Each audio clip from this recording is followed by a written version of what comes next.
Where should I take it? It is 11 o'clock here on the East Coast. And similarly around the world, the big hand is on the 12, assuming you're still reading analog. Happy Saturday morning. We have or happy Saturday. I'm supposed to do that. I'm supposed to acknowledge that Mel is on Sunday already. And, somebody else just joined. Oh, there's Mark. Hi. We have yet another what is it? We have a session here, one that we haven't covered one way or the other presenter that we have. No, we haven't covered the presenter. We've had him a couple of times before. And so without embarrassing myself any further, Mike Callahan's going to talk to us about ethics. Mike started calling in 1960 when he was a teenager. That means he's probably not a teenager anymore, as is the case for most of us, although it's still fun to act like one. I know my 25-year-old son does. I can't remember back that far anymore. Oh, I have a calendar on my computer. He 14 years after started calling, he went full-time as a caller, something some of us have done and others wish they did or are glad they didn't. I'm not sure which it is. It was a traveling caller for 40 years. Now calls locally, mostly in his hometown area of Spencerport, New York, which is near Rochester. It's got 5 clubs there. Calls mainstream through C1, which I know means party nights through C1, but my notes don't say that. Does an awful lot of work in the schools, and we've had him talking about that in the past. Still wintering in Arizona, Mike? Yep. Plan to go again this year. Yeah, someday. I call a little bit about there, but my wife and I go out there mainly to dance, to hike. You have Mike Sikorsky out there, Jerry Junk, Dan Nordby, some really good dancing. And we've past couple of years, we've tried to get into some phase 3 rounds. Okay, we enjoy round dancing. So we probably dance about 3 or 4 nights a week, or there's hardly any nights anymore. It's all days out there, except for maybe special dances. And I go out to Arizona as frequently as I can, which is not very often at all. A little bit north of where you go, just to visit my daughter and grandson and son, etc. Anyway, without further mumbling, let's have a big hand for Mike Callahan. Thanks, everybody. Can everybody hear me okay? Mike, okay.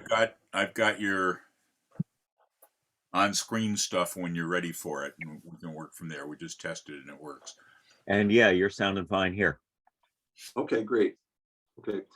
Well, one of the essential topics at caller schools, in other words, topics that caller coaches are supposed to talk about, is caller's ethics. And I went to caller schools back in the 60s to Earl Johnson and Al Brundage, who were really like pioneers of caller schools. Anybody else ever go to the 60s caller schools, 70s? Yeah. Okay. And at that time, was before CALLERLAB, of course. There was no real syllabus that they have now. I mean, those guys really wrote their own syllabus as far as what to teach and that type of thing. There was no CALLERLAB coaches. They just more or less took it upon themselves to,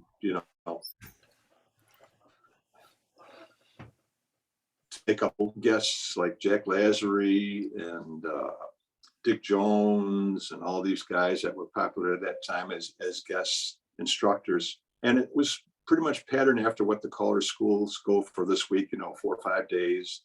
You'd come in there and they'd have you call, and they'd assign you to a group, beginner group, maybe a medium group, maybe an advanced group. And all the callers would work with you and that type of thing. They'd have dances at night, just like I'm sure they do now. Okay, so I think a lot of the caller schools nowadays are sort of patterned after what these guys did. Okay, there was no real code of ethics, but what would happen is after all the sessions and that type of thing at night, everybody would come down and we'd sit around in a group and we talk about caller coach or caller club relations, caller relations, caller cure relations, club officers.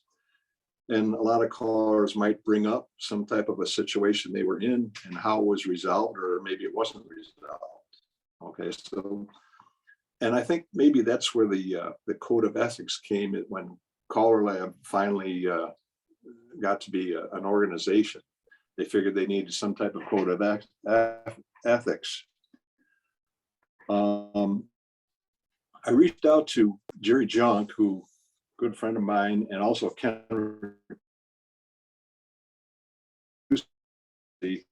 who their ethics ran. Jerry Junk, and I'll read it to you as an email. It says, I do take about an hour or so to talk about ethics, club caller responsibilities, caller club relationships, and I always include a printed CALLERLAB code of ethics in my student manuals. I know Don had some, and I did too, had some problems getting this code of ethics from CALLERLAB. It didn't seem to be under any documents or anything like that. And Don finally found it in the knowledge base, right, Don? Is he still there, Don? He's here, but he was muted. Oh, okay.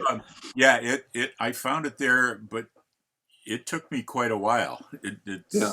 I'm disappointed. There's a wealth of information there if you're into treasure hunts. But if you're interested in getting this, go to the knowledge base, and that's where it's just, it should really be on the CALLERLAB website. And Teresa told me that they were going to put it up there, but it hasn't been put up there yet. But anyhow, Jerry says, my main focus is to remind callers that they need to treat people the way they would like to be treated. It's not difficult to say please, and it's not difficult to say thank you. It's not difficult to recognize club members with all the things that help with all the things to keep a club running. It is not difficult to be a gentleman. And I thought that was the whole, that really tells it all as far as I'm concerned. Ken Ratusi, he says, regarding discussing ethics at my caller schools, yes, we still do, usually in the form of a group discussion, like we did at East Hill Farm. We stress not sharing music or situations that might arise between a caller and a club, whatever the group brings up. The code of ethics is very important, and I always have them listed in the syllabus that I give out to my caller school. Okay, and it's kind of interesting. I asked him, I said, what happens if there's a situation that violates the code of ethics? What you do? He says, there's a formal ethics complaint process with CALLERLAB. I, as immediate past chairman, am responsible as head of the ethics situations. Someone who wants to submit an ethics charge against someone else would have to notify the home office and fill out a form.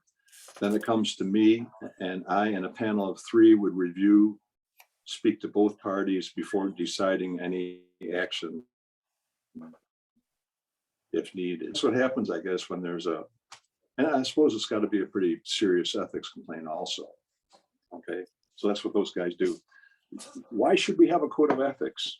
Okay, a lot of professional organizations, lawyers, doctors, financial advisors, teachers have some type of professional code of ethics. It's like a code of behavior. It's almost like a code of common sense when you read the CALLERLAB code of ethics. All right, it helps a business govern decision-making. It helps distinguish right from wrong.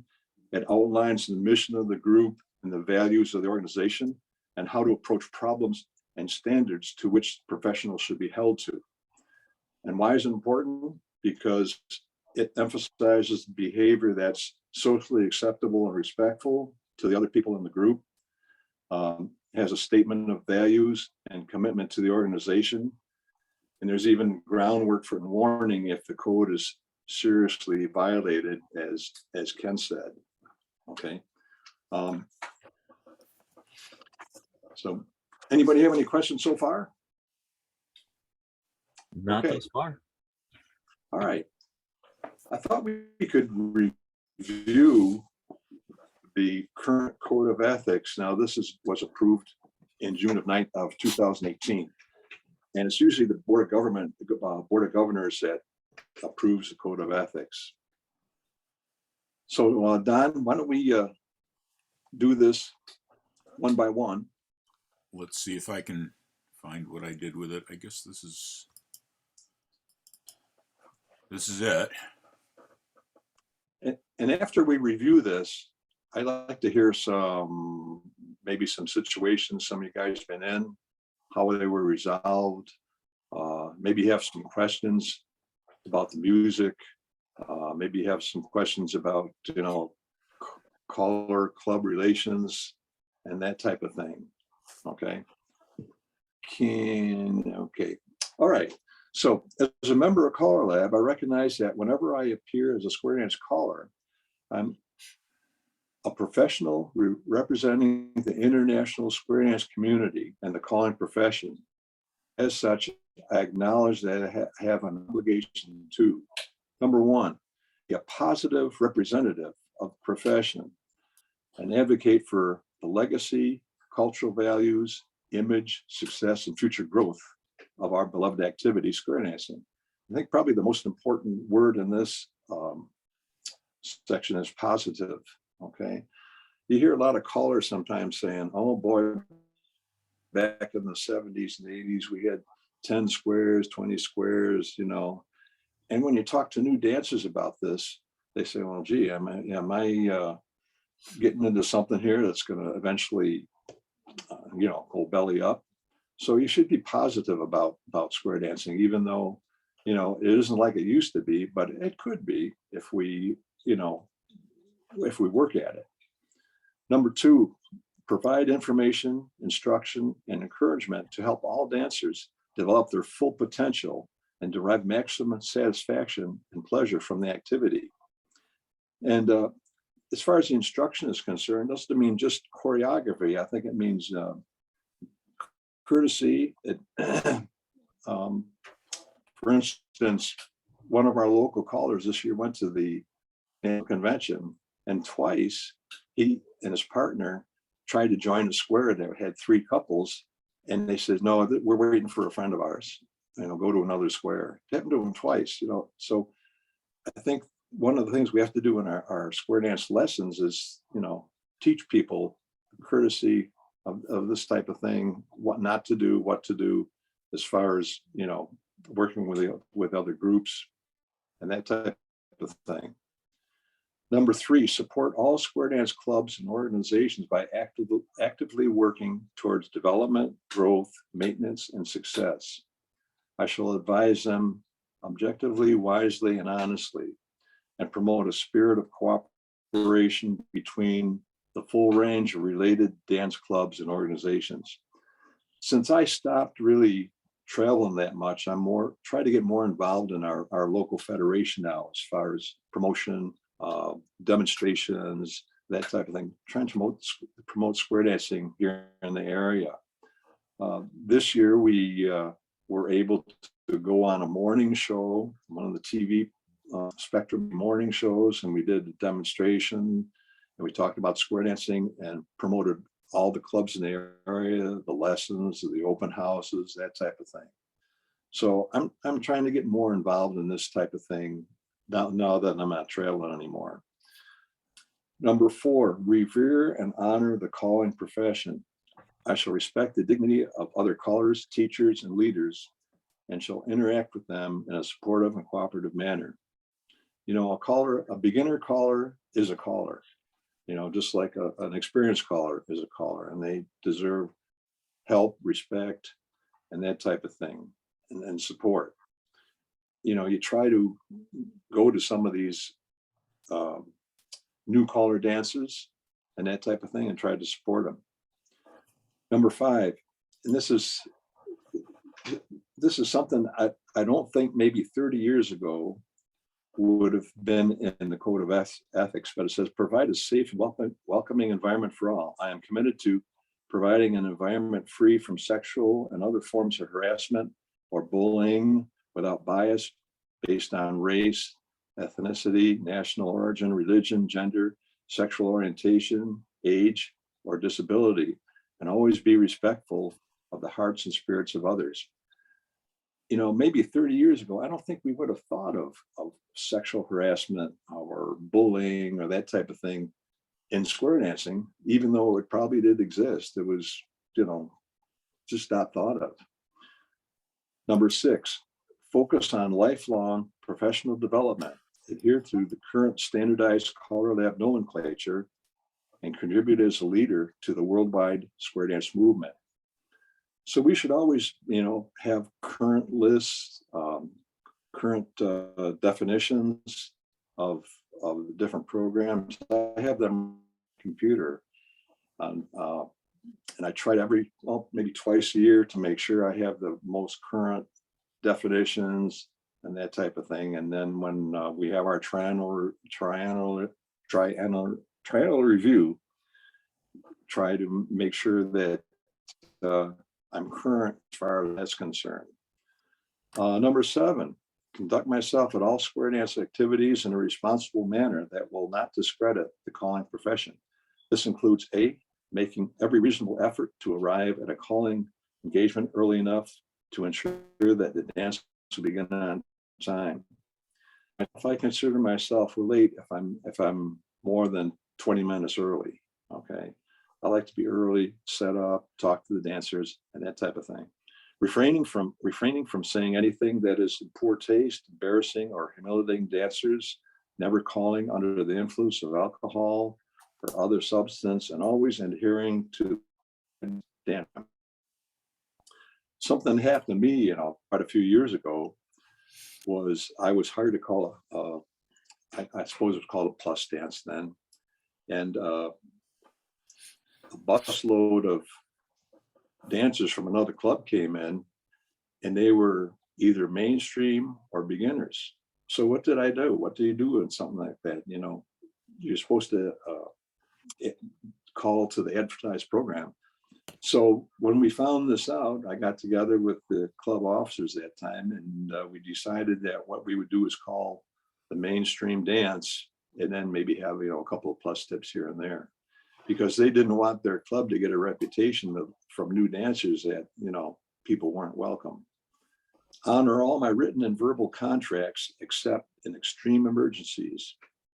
This includes fulfilling all terms of contract, providing sufficient and adequate notice of cancellation when absolutely necessary in order not to cause a hardship to the sponsoring organization, and collaborating with the contracting organization to select an agreed upon or replacement caller. 9, conduct my financial affairs within the square dance activity honest and responsible manner. This includes paying my debts on time, making acceptable alternative arrangements if I am unable to do so.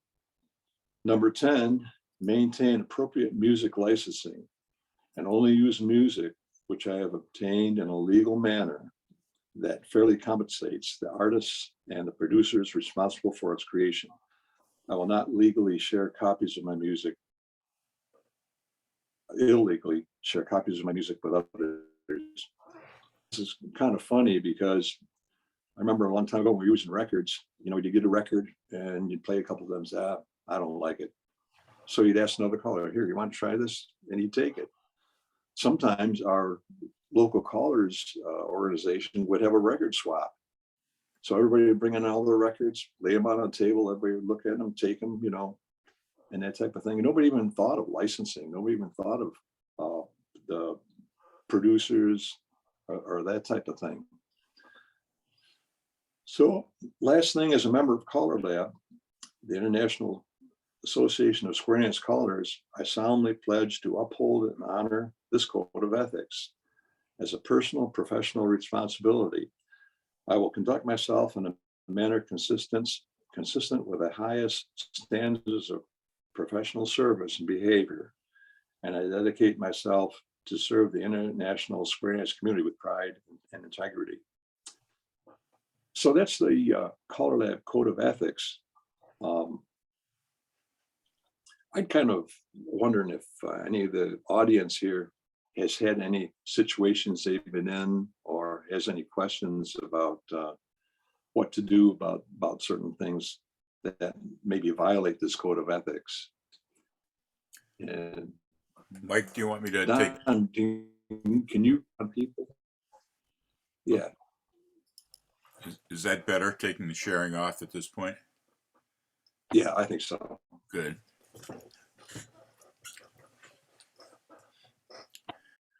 When you were, go ahead, Mel. Unmute yourself. 2 weeks and you forgot all about doing that. Yeah, I know. I normally don't worry about it. It's 1 a.m. There's no noise in the background. No, it's just kicking off. One of the ones that was very, very common for me, and it's actually good for me, but it was an unfortunate one that happened a lot, is in the late 90s, early 2000s, there was this tendency of you'd have a booking for a gig sometimes a year or two in advance, but then another gig came up that paid a lot more, or a bigger event came up that paid a lot more, and callers would drop one for a case. You know, something's come up, unfortunately can't make it, and then they would go and call it another venue.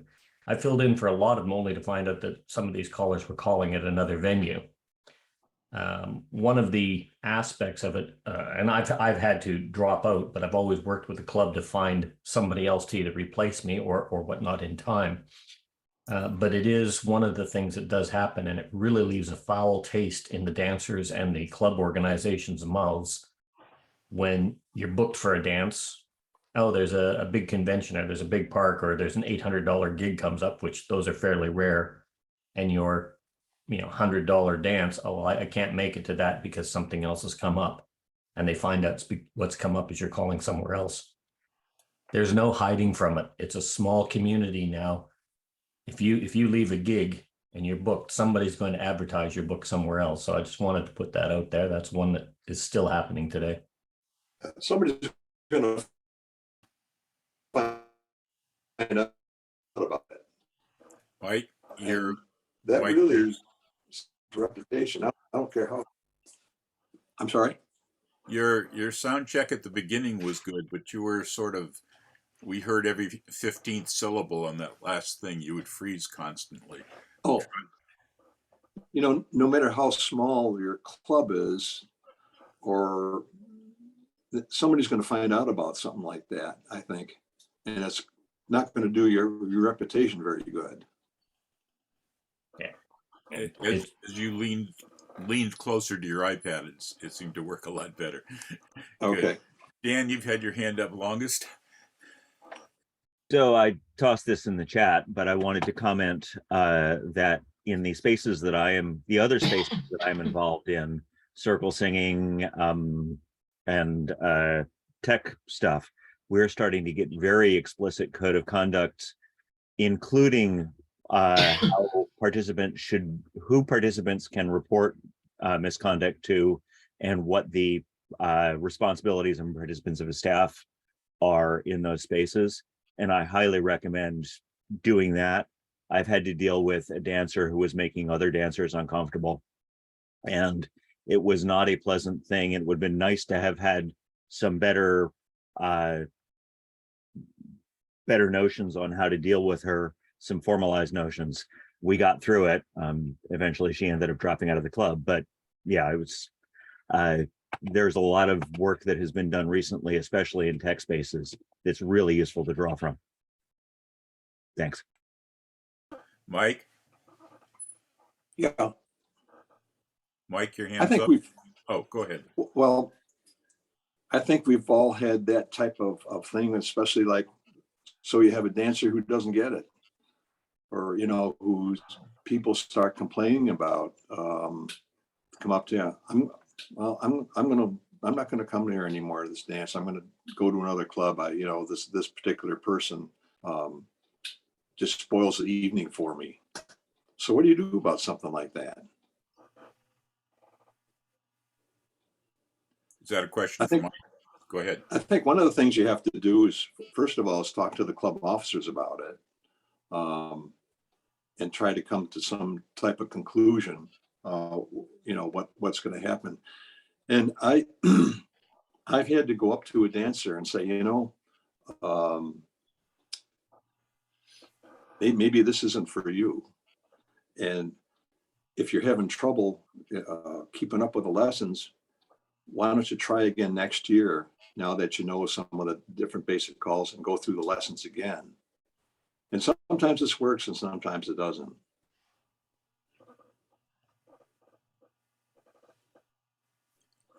I got to tell you another situation that I just thought of that came up to me, cropped up.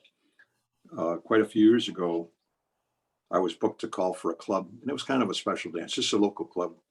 And as I was setting up my equipment, another caller walks in with his equipment. And he says, "Hi, Bill." He said,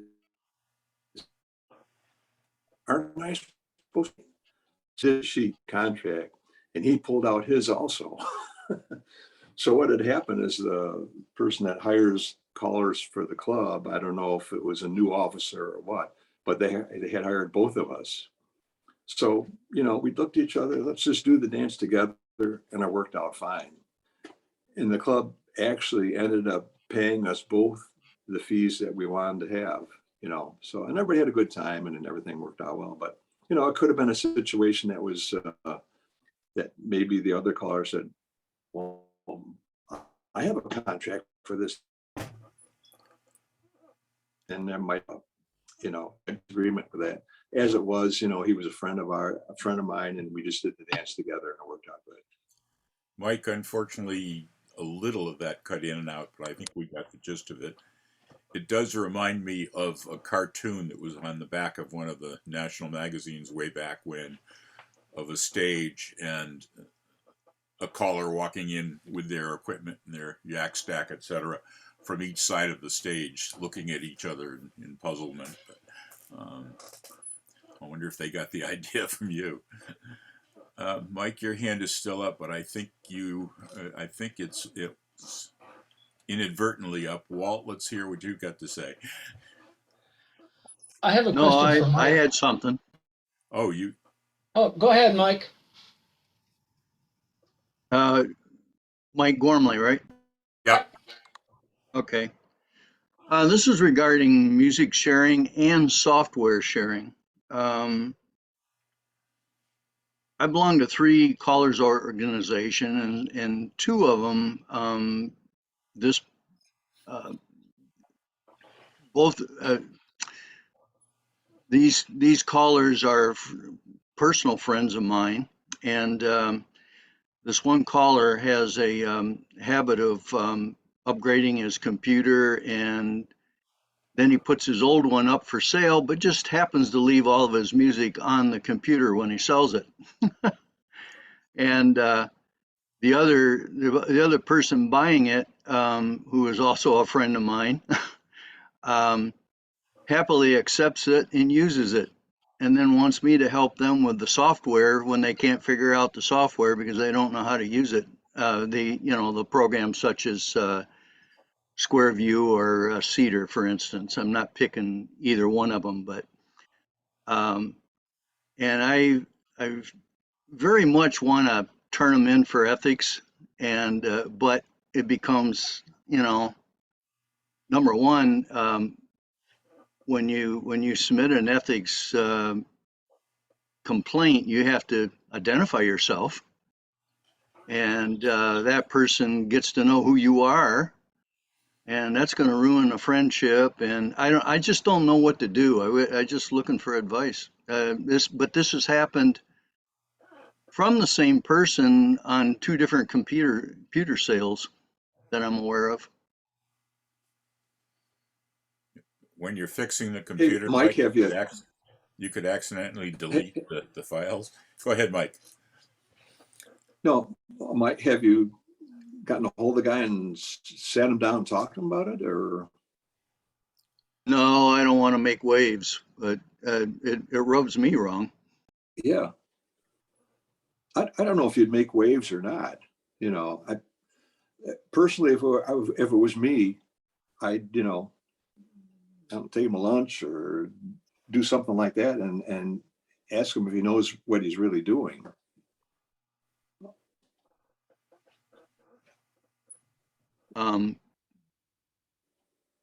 Yeah, I just don't know what to say, but I can consider that. Yeah. Because somebody should really talk to him about it. Well, even the second friend that's buying the computer, actually a third friend that bought the second computer, they just don't see anything wrong with it. But then they don't know how to use that software, and then they happen to know I know something about it, so then they're asking me, and I'm even hesitant to help them, but whatever, I don't know.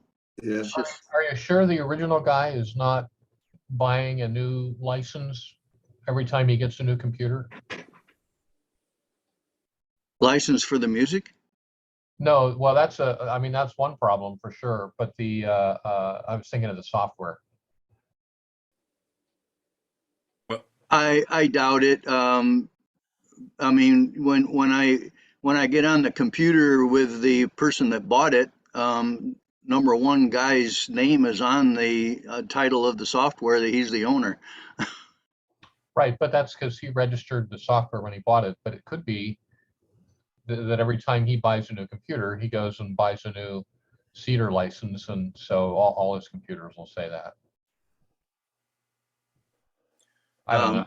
Yeah, I kind of doubt it, but that he does that. But in but the second person shouldn't be using that anyway. Well, I think if you buy a license for a program, and you stick that on your computer, I'm pretty sure that that transfers with the computer you bought. Your license doesn't stop. Your license doesn't stop being valid just because you went and bought another license on another computer. Chris, that depends on what kind of software it is. I'm not sure about the Square Dance programs. Oh, we are talking Cedar in this case, Yeah. Cedar Square Dance Yeah. System. Yeah, I don't know what the license there says, but I'm suggesting that the license might be might say that, and the reason I suggest that is because that's the most fair kind of thing. Only normally companies don't try to screw you by saying, oh, if you upgrade your computer, your license is no good.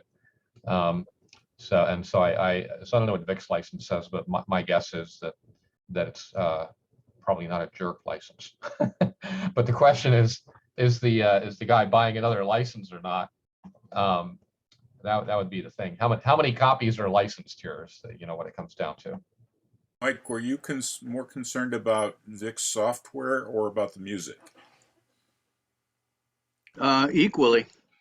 When you first mentioned this, I was assuming you were concerned about the new owners of the music that shouldn't be using it but buying it themselves.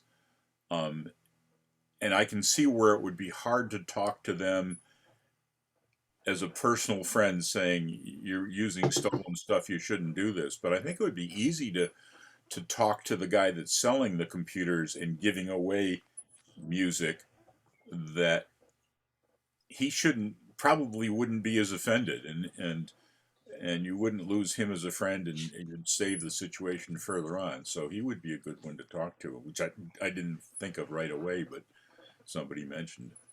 Yeah, they're both totally valid issues. I mean, in one case you may be screwing some guy out of a software license, but in the music case, we don't need a lot more facts in evidence to figure out what's going on there, and that's not really cool.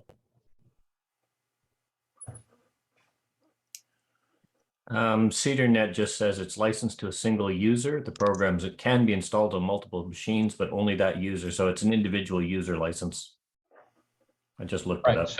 So is he buying another one when he you know. He probably doesn't have to buy a second one, Chris. If, No, I'm sure he doesn't have to, yeah. but he could. I'm currently reading a whole lot of stuff on the doctrine of first sale and how it applies to digital licenses. There's a lot of stuff happening in the courts on this right now, at least in the US. And yeah, it's not at all clear that first sale for digital media can be transferred even if you buy additional stuff. Certainly the music producers don't think that way, but we can go deeper into the legal issues of that later. Well, the main Well, the main thing in this case would just be what does Vic think that license says? the one point is both organizations, I mentioned I belong to 3 callers associations, and these members belong to 2 of them also. And each organization has their code of ethics. And the code of ethics says you shall, own your own music. And this is a clear case they don't. Yeah, no, there's no question about the music and this being like a very bad thing happening here. Yeah. Relative to helping them with the software, Mike, I guess your part, and a very small part, is just say, I'm sorry, I don't know how to help you with that, or I can't help you with that. A minor thing, but it might ease your conscience. I probably should revert to that, yes. Well, you've been That's waiting. all I have. Oh, Walt, you've been waiting patiently. I have a question from Mike Callahan and then a comment. Mike, I lost you. Where are you? I'm here. Okay. You mentioned being hired to call a plus dance. And then because some mainstream dancers came in, it was converted to a mainstream dance. Is that correct?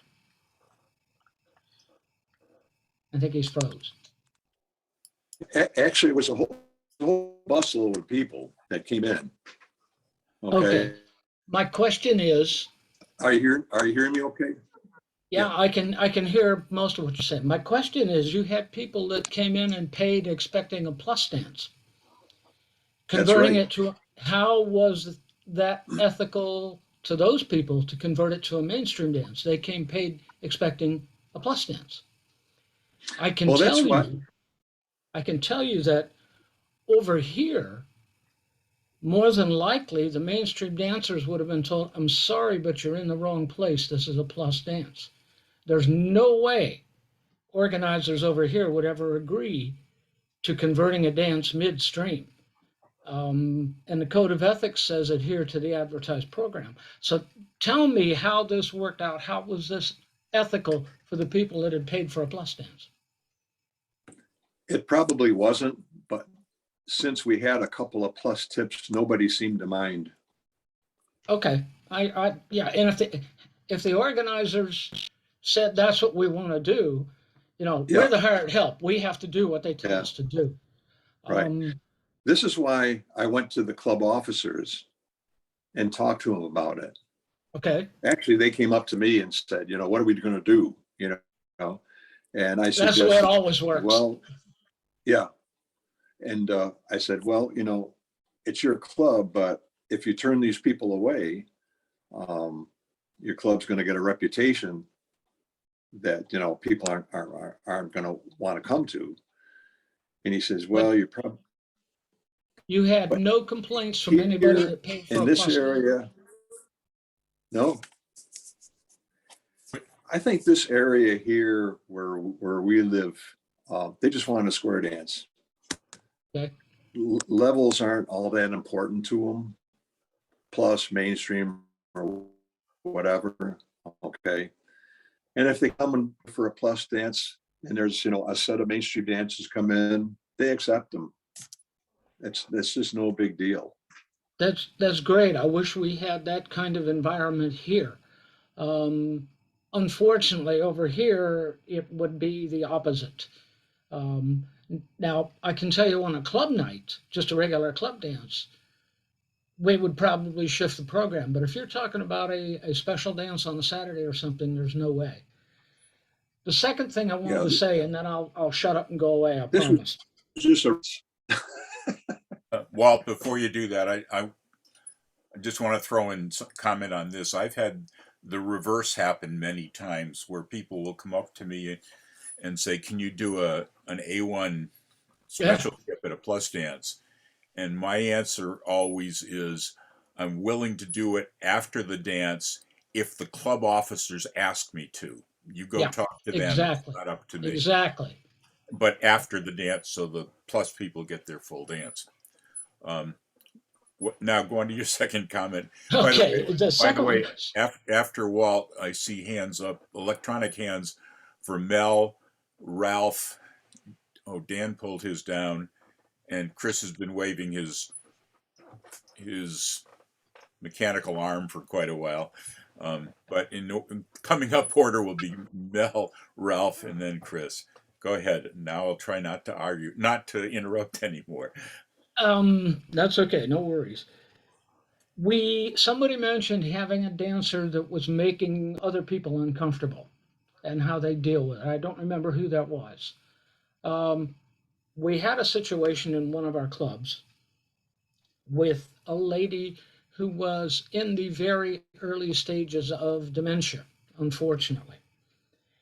And it got to a point where I would have to say more than half the members were complaining because she simply could not keep up. She was a graduated dancer and she simply could not keep up any longer. Um, as it usually happens, and Mike Callahan mentioned this, the club officers came to us and said, "What do we do?" Well, we're the hired help. Yeah, but what do we do? Fortunately, I'm blessed with a very understanding wife who even does mental image calling amazingly. Um, and Julie and I finally took the lady aside and said, "We're sorry, but this has reached a point where if you want to come and socialize, that's great, but your dancing days are over." Amazingly enough, she said, "Oh, thank God, I thought it was everybody else making mistakes." So these are things you have to be prepared to handle. It's not just Yep. ethics, it's also leadership in this organization. And I've talked enough. So Mel, your turn to talk enough. Mine was just a quick comment on music sharing. When I moved here, I lost in transit probably in the neighborhood of 15,000 records, various other things. I had a record of all of what I had and copies of my music. And I got a hold of Tony and various other record producers and Bob, and they had no problem whatsoever. Once I provided a list of what I've had, it says if somebody has those, they can share them with me. But I contacted them first, and most record producers are very, very good at that.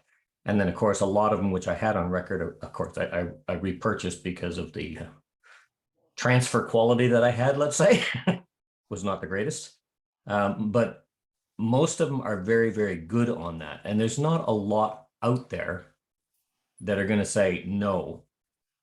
So it behooves you to assist that. They'll let you do anything. And in a lot of cases, if you've got some of these older records that are there, make it available to the producers because they're trying to get a lot of this older music that they've lost the DAT forms and the tapes for as well. That was it. Ralph? Yeah, I was going to suggest for Mike Gormley, the situation with the guy selling the computers with music on them.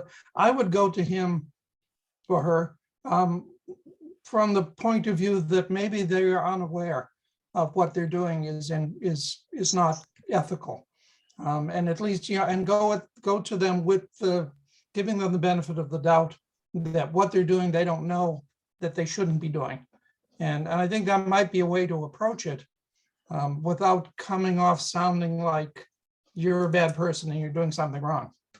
But that's all. That was the only advice I would give. Hi, Mike. You should. You could go and say. You could go, Mike, and say you sat in on this ethics thing, and they said you should tell the guy. So it's not you telling the guy. Yes. It's like Mommy said that Daddy said I could do this, you know. But that's a good idea, Mike.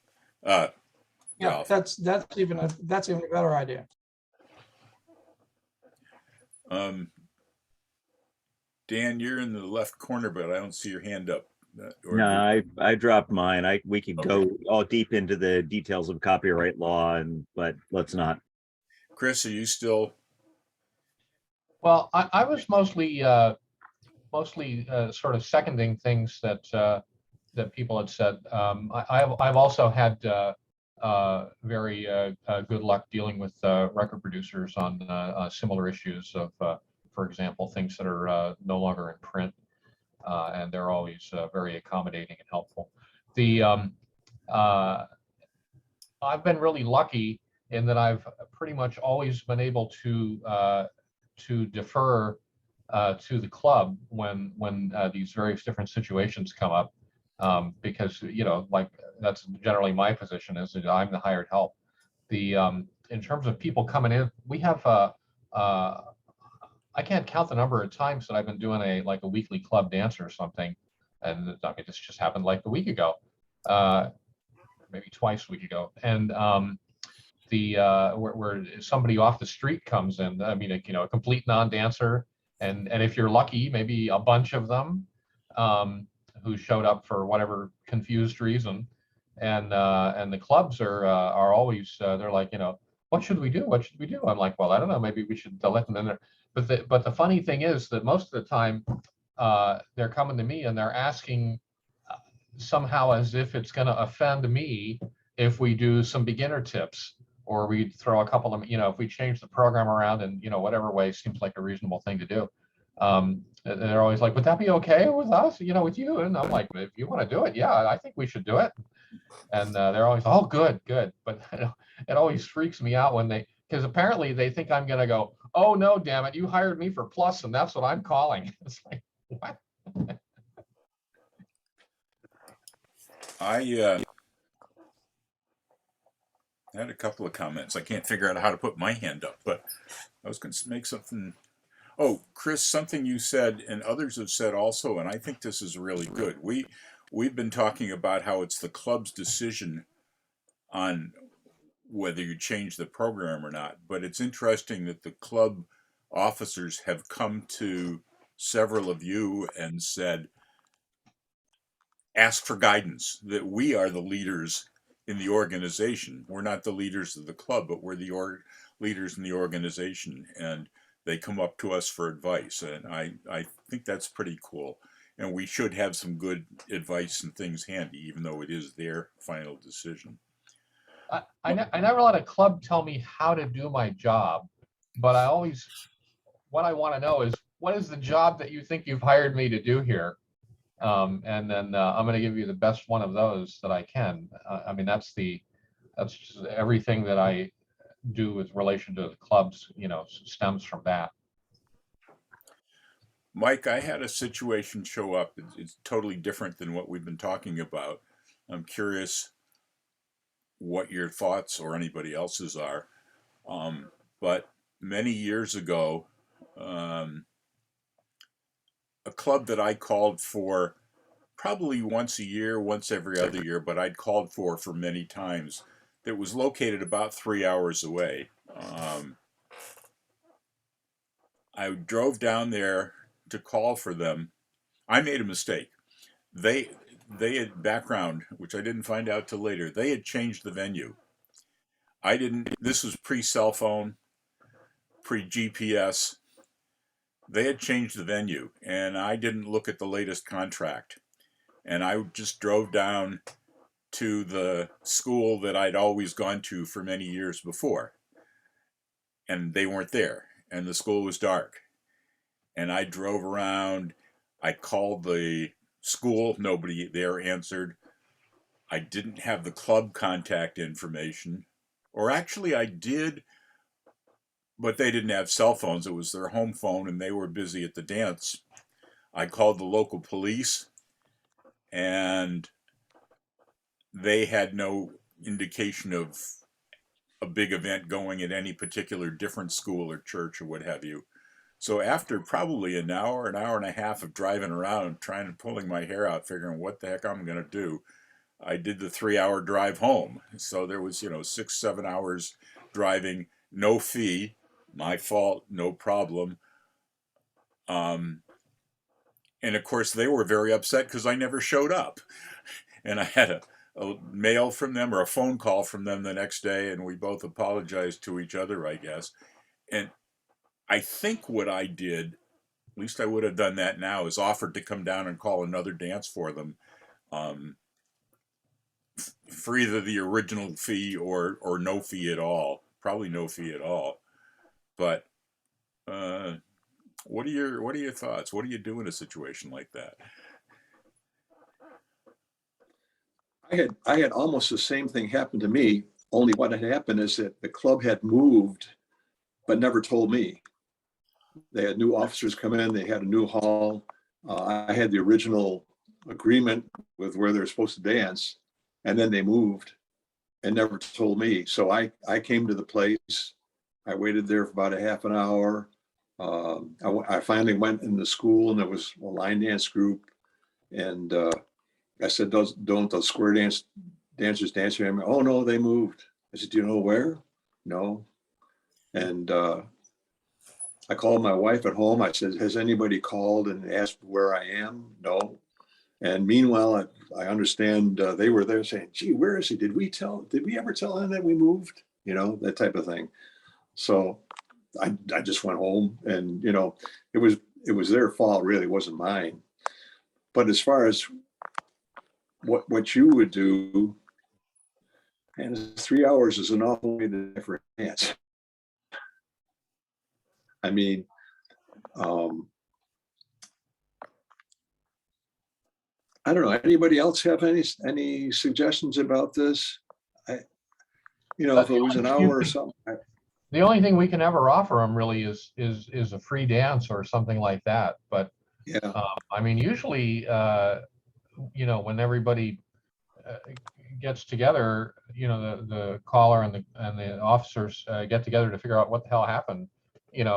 Usually it's something that's pretty cordial, unless the caller was just screwing them, right? I mean, people right. like as we've noted, that happens.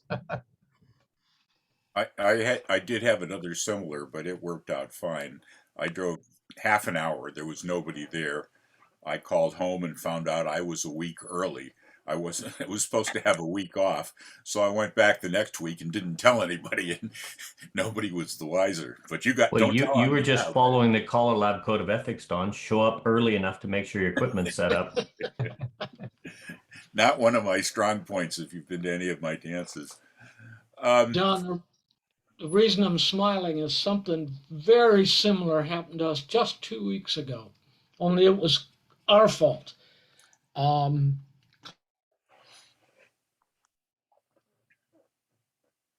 you froze, Walt. well, There I you don't know which one of us, but either Julie or I forgot to put it in the calendar. We got a phone call about 7:30 on a Thursday evening. Are you having trouble finding us? We were supposed to start half an hour ago. Finding what? Well, you're calling for us tonight. They're 2 hours away. So ain't gonna happen. And we did just exactly what somebody else mentioned, is said, abject apologies. Tell us when you would like a free night. So it happens. I'm sure anybody that's got halfway busy schedule has sometime or other either double booked or forgotten a booking or missed one somehow a week early, like you said. All we can do is apologize and say we'll make it right.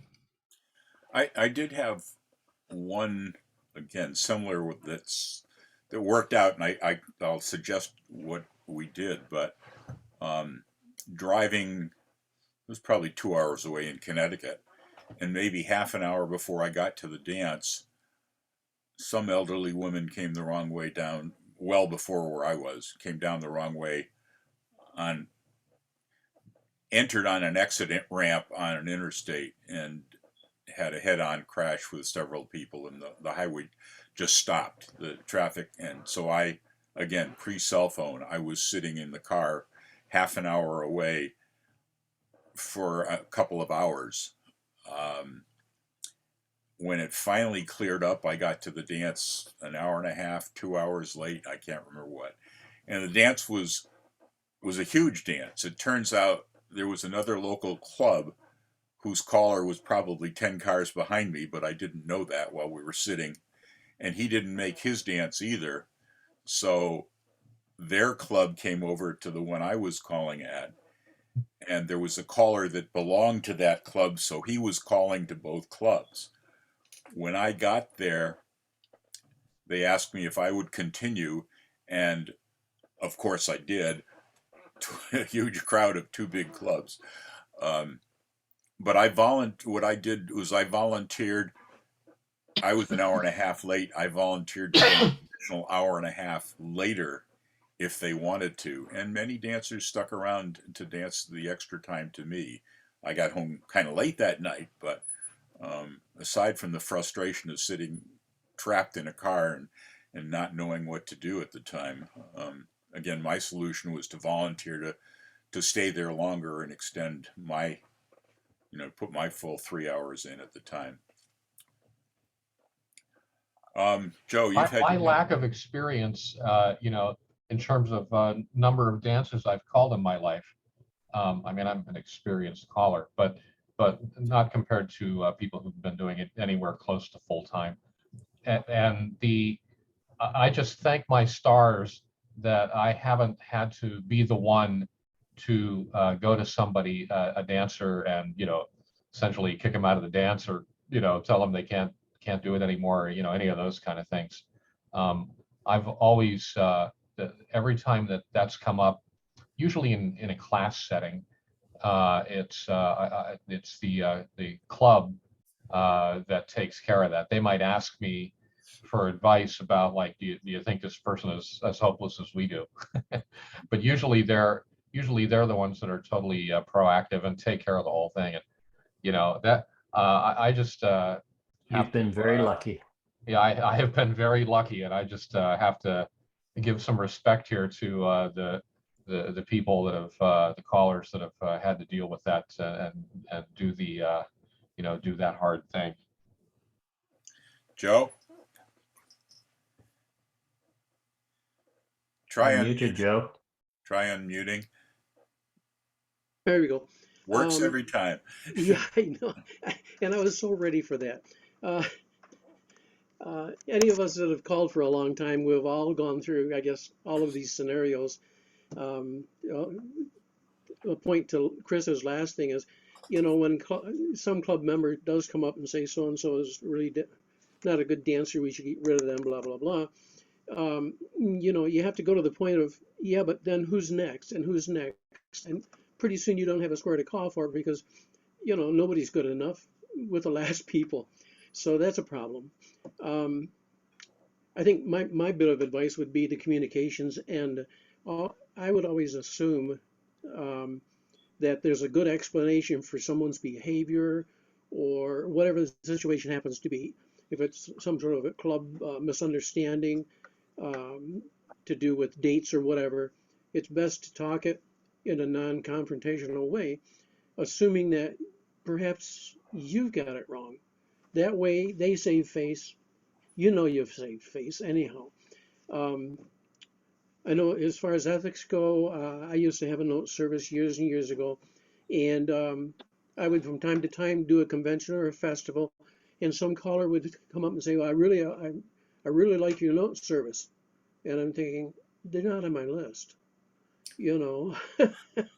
How did they get my notes? Well, I know how they got them.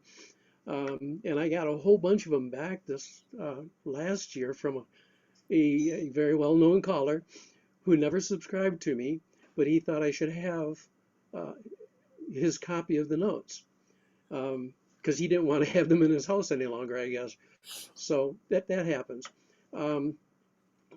I had similar to you guys, I had a dance where I used to go every year to Messina, New York, and call. And this one time I got there, and dancers are coming out of the hall. And I thought, wow. So they helped me in with my equipment, and I said, boy, you're out kind of early. They said, well, yeah, we we had an afternoon dance. I said, oh, who was calling? Is it you?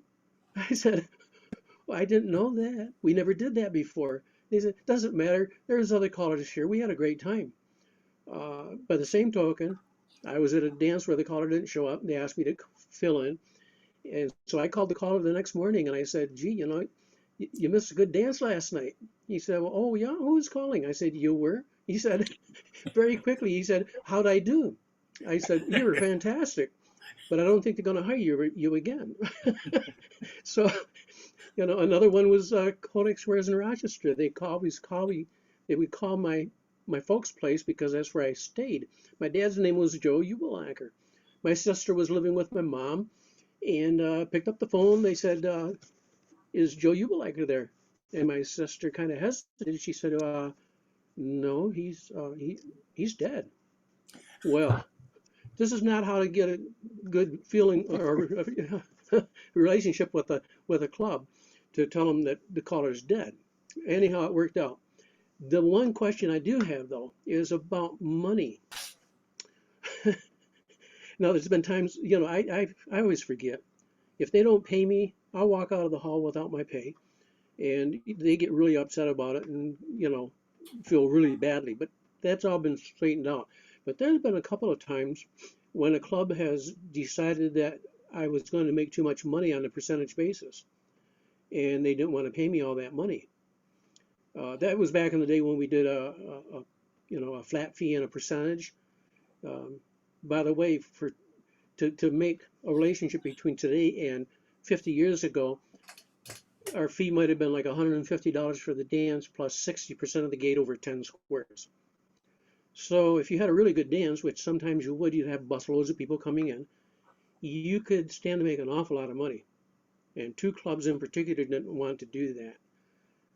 So I don't, you know, we talked it out. We came to an arrangement, an agreement and all, and it worked out. But I don't know if anybody else has had that kind of a thing. Today, maybe we don't have that problem. I haven't had that problem probably in the last 30, 40 years. So I'm going to lower my hand. I remember in days gone by, Joe, that we used to have a similar negotiating a fee on the phone beforehand. People not liking the percentage. And I said, look, it's a two-way gamble. If we have very few people, I lose. If we have lots of people, we both win. Mm-hmm. And I finally convinced, 40% of a large crowd or whatever their percentage was, 50-50, was a lot better than they would have gotten. And, they owe me more for bringing more people in. Yeah. But generally looked at what it cost them to do the dance, and it was usually about 6 squares. And you come, like the arrangements I had was 50 over 10. That way they would always make a profit on their dance, enough to cover all the fees and everything else. But 6 squares is usually enough to cover most of the dances, at least back then it was. And then it's 50 over 10, and you both made profit that way. At 10 squares, you're getting paid, and your expenses are covered, and then you make profit after that. And I almost always lost on that, but that's another story. Yeah. Clark, your hand's up. One, I wanted to give you a chance to say it's been an hour. Oh, how time flies when we're having fun. Are you going to let me do that before your second comment? Yep. I'm 4 minutes late. It's been an hour, guys and gals. Thank you for coming. Thank you, Clark, for reminding me. Again, if you only dedicated an hour, feel free to disappear without feeling guilty about it, even before you collect your fee. Let's have a big hand for Mike Callahan on making us think in ways we haven't done this forum before. Thanks, Mike. Thanks for suggesting that volunteering, suggesting, etc. And with that, what's your second comment, Clark? So I've got 3 actually.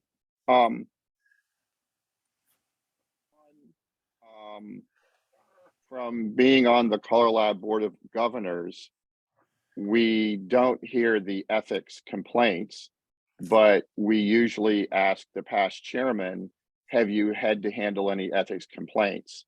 And just as a sense for people, I think there's somewhere between 0 and 2 each year. Usually not a lot. My sense of some of the ethics complaints, some deal with money, some deal with personalities and people kind of fighting or, being treating each other poorly, perhaps in emails or public forums.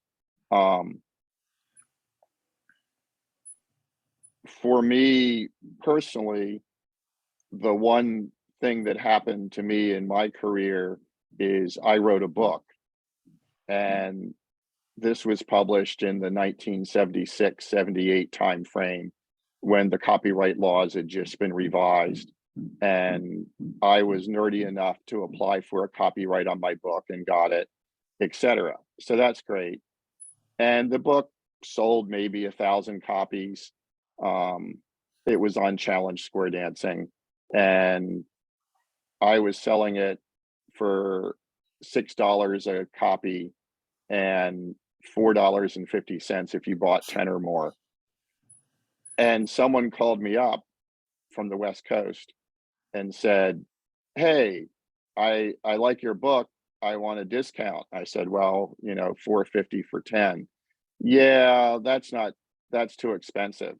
I said, well, that's kind of what it is. He goes, well, I run a printing business and I can print it for more like $1. So that's what I'm going to do. And I was dumbfounded. I had no clue what to do. And in the end, didn't do anything. I did write a serial number in every book I sold and knew who I sold them to.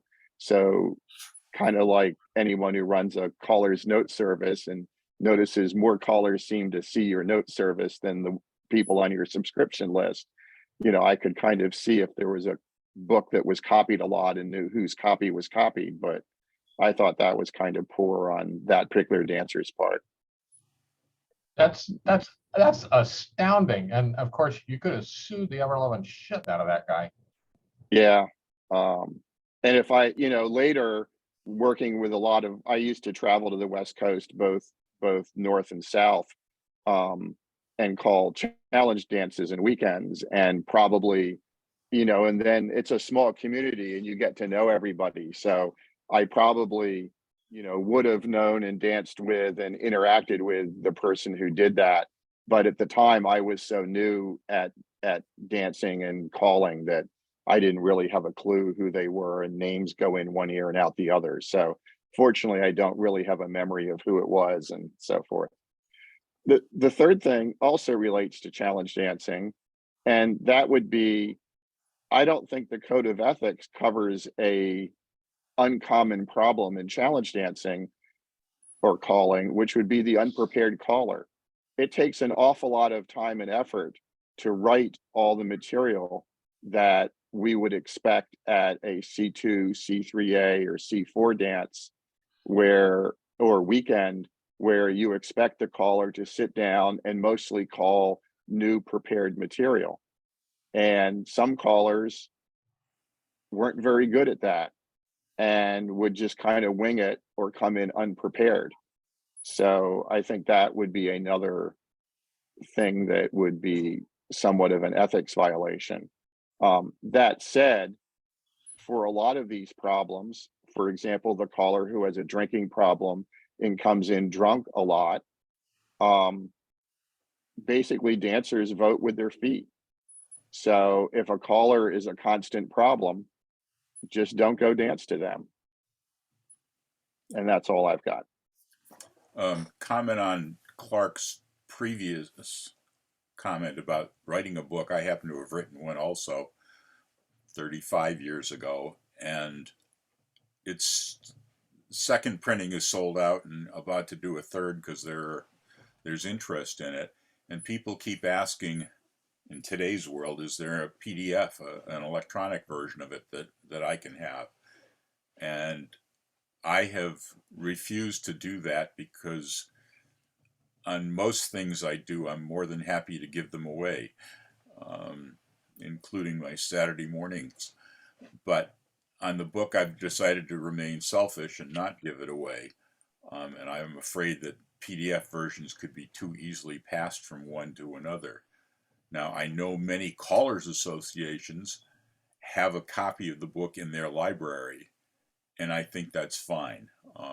You know, anybody can borrow it and read it because I'm anxious to have the information disseminated. But and the other thing is, Clark, you probably did an 8.5 by 11 on your challenge book, and I had mine reduced to paperback.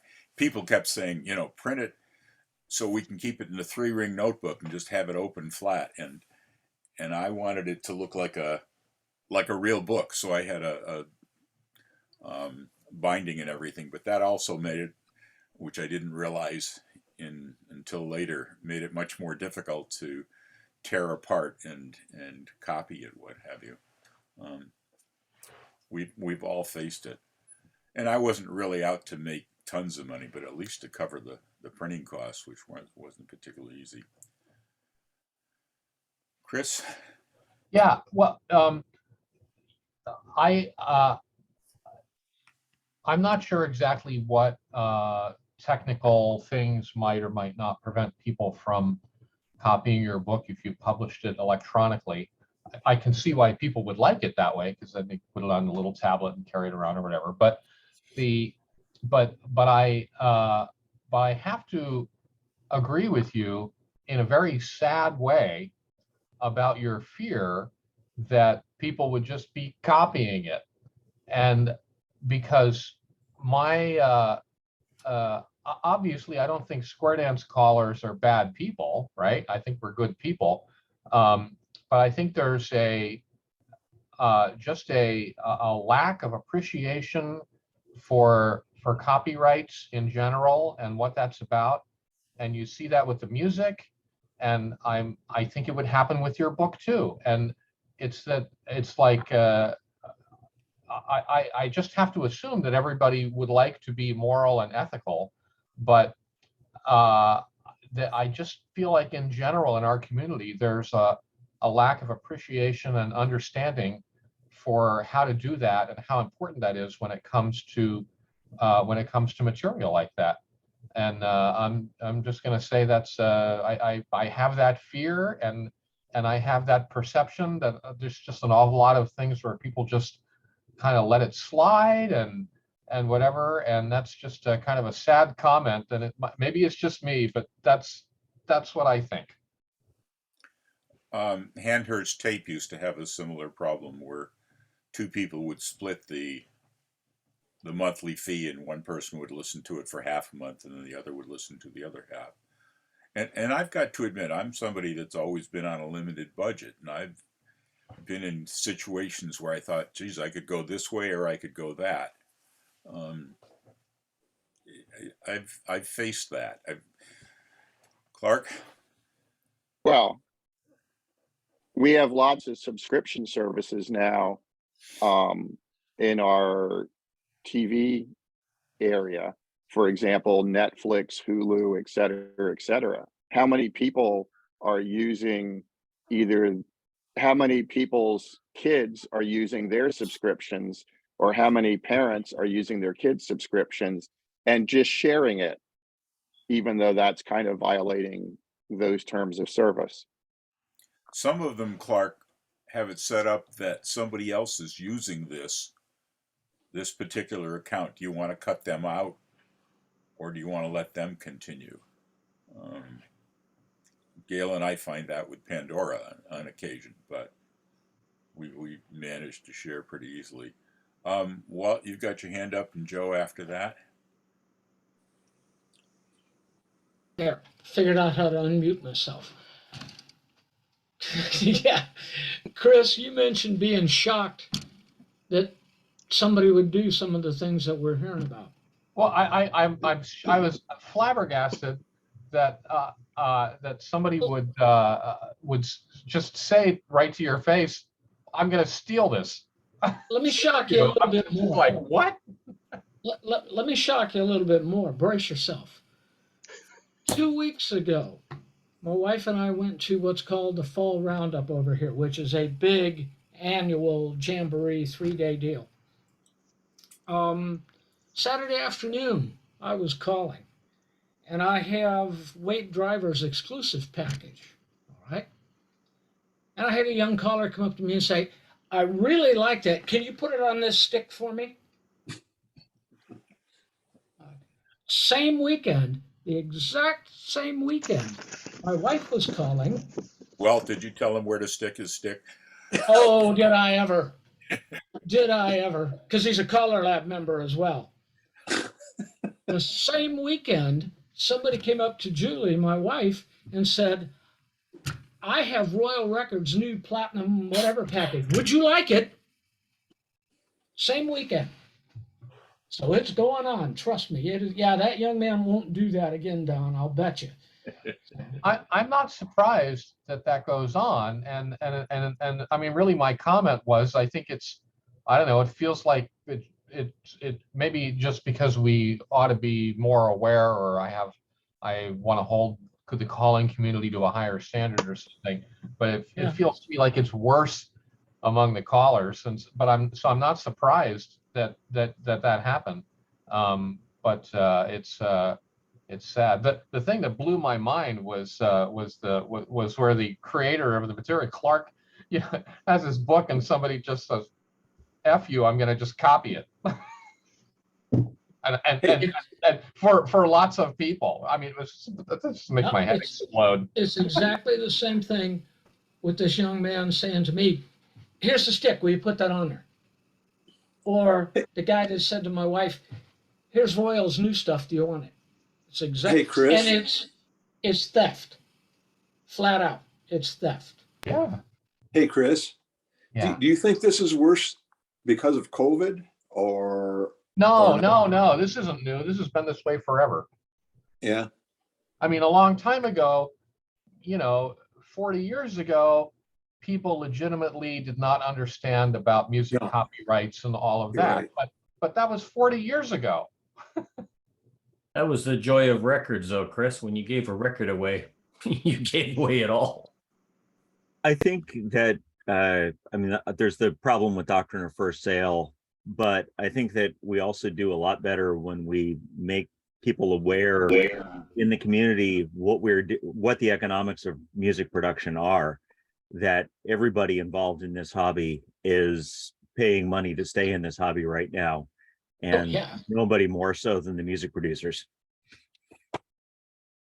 I think the modern times, there are two factors. One is digital stuff, both audio and written, is much easier to distribute and bootleg. However, and I think the music producers have done a very good job of making people aware that, we don't sell 10,000 records and pieces of music anymore. We sell 10. And so to make ends meet, we have to charge a going price, and you have to pay for it, or else you're just not going to get any music anymore. Which is a good threat, because there's some good music coming out these days. 10 copies? My last one sold 20. I bought 10 of them. Well, the other 10 are the ones I'm talking about. Joe, Walt, just like most percentages, they're made up on the spot. My numbers were made up on the spot too, so you'll have to excuse me. I'm sure there are record producers out there saying, "When did I sell 10,000?" Joe, Joe, what were you going to say? Oh yeah, along with what Walt said about selling 10 records, I recorded for Gren, and one of the records I made, it went, I don't know what they call the classifications then, but it was whether we had classic or I forget, but there were certain levels if you sold so many records. And the first pressing of this particular record went out to the truck for shipments and got somehow lost. Well, I got paid for every one of them anyhow.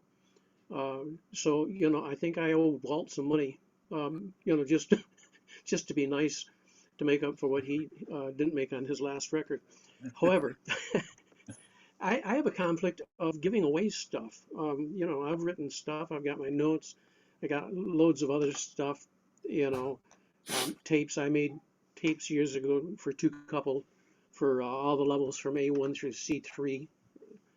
And, you know, people would share them, of course, you know, but I've made my money now over the years, and I don't mind giving away a lot of my stuff, you know, because I've made it into, say, PDF. Or, but what I wonder is how much is that taking away from the guys who are doing the same thing but needing to charge for it because it's their livelihood. So Joe, what are your thoughts on that? Joe, there's because I had a note service too, and it's all available free online right now, as are many of the note services, and you probably should volunteer get yours up there too. Um, the there was a lot of good material back there, and people particularly interested in history like to go look at the older opinions of things. And before mine were put up online, I was asked, do we have your permission to put them up there? And I said, yes, by all means, because Mhm. nobody's buying them anymore. Yeah. Although I do have more back copies than I should. And it's a shame to not have the material that I worked hard to produce still be valuable to at least a few people. So, and I Well, can't remember whether, I don't know if you're aware of it. It's either the Square Dance Heritage or the New England. I think the Yeah. New England Square Dance Foundation of New England, I think, has a Yeah. lot of note services. I think mine have been submitted to there, but with COVID happening, I think nothing's been happening lately. So I think eventually that'll appear there, but Yeah, yeah, they are winding down to some extent, but they're Mhm. planning to have it still be available someplace and not just totally lost. I Yeah. should know where, but I don't. Well, mine I, went from beginner right on through C3, C3B. So I had something for everybody.